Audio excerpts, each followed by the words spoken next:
For the team that lost it from him, everyone else is on field or have moved away. Well, it certainly appears that they're going to try and keep getting him the football yet, but I'm not sure they're going to shy away from him. They feel like they... So a lot of opportunities ahead. An excellent return, 1st and 10.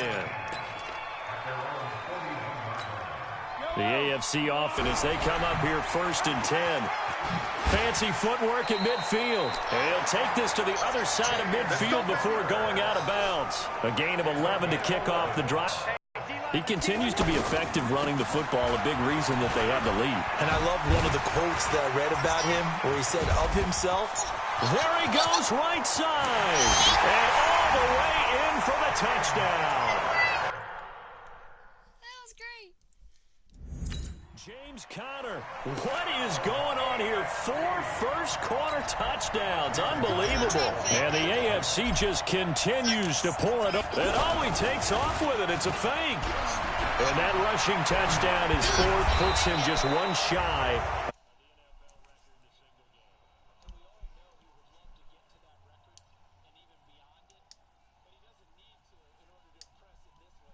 Hey, Mimo. that he's had here in this one.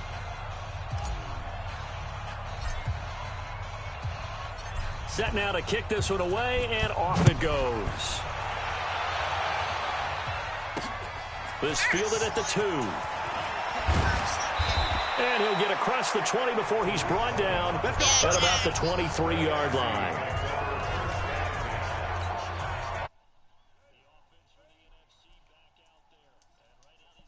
They're shuffling a little bit, maybe doubting, because 3 straight drives have ended with him punting the football away. Yes, he started pointing fingers at each other a little bit, asking a lot of questions. What are you seeing? What are you getting?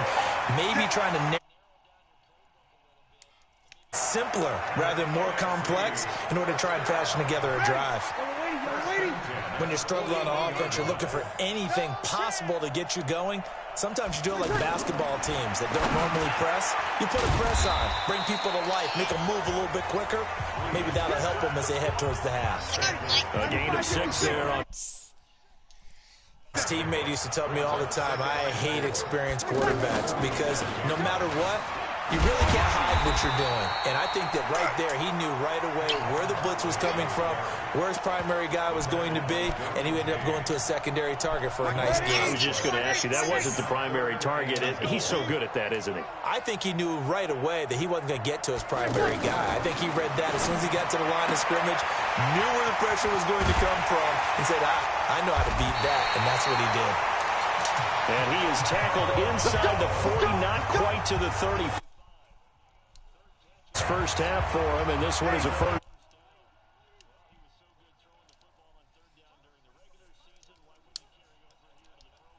Sometimes that's just who you are, right? If you're good at something during, as you said, during the regular season, so what if it's with a bunch of guys you're unfamiliar with?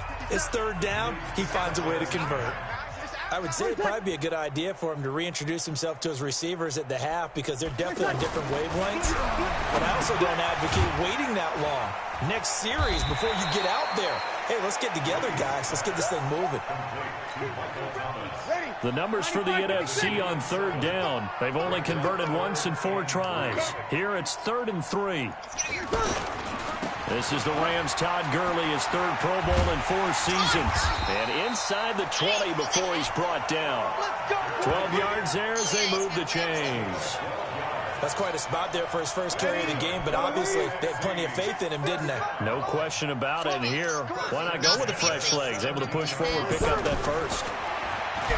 Bree's going to throw. And he finds his tight end. It's Ertz. And he'll take it down here just shy of the 15 at the 16-yard line. A minimal gain. Unable to convert that into much, but it's never a bad idea to try to get the ball into a tight end of his caliber's hands and see what kind of disruption he can cause.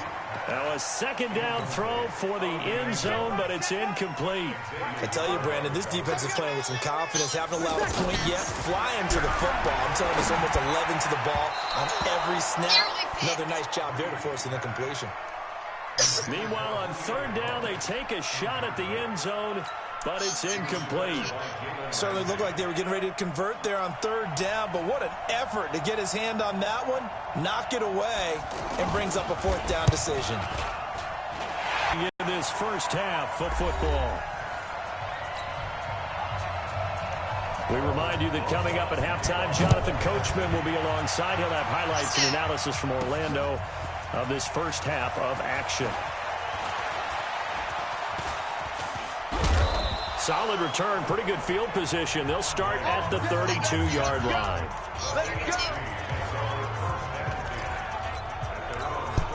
Here's James Conner now as he trots back onto the field. Might he be on his way to a record-setting performance here, Charles? Second quarter, and the yardage number already ridiculous. And they always talk about just focusing on the next play.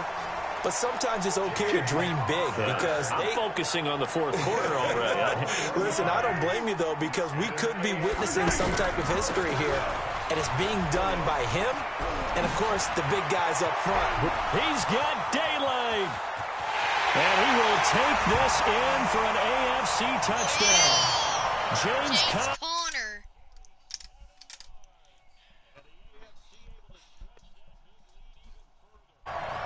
And on that long run, maybe the defense caught napping a little bit.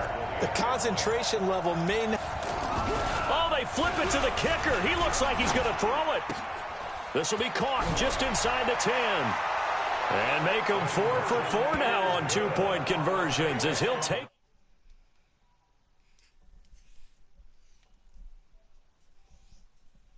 I hope you guys had a good night.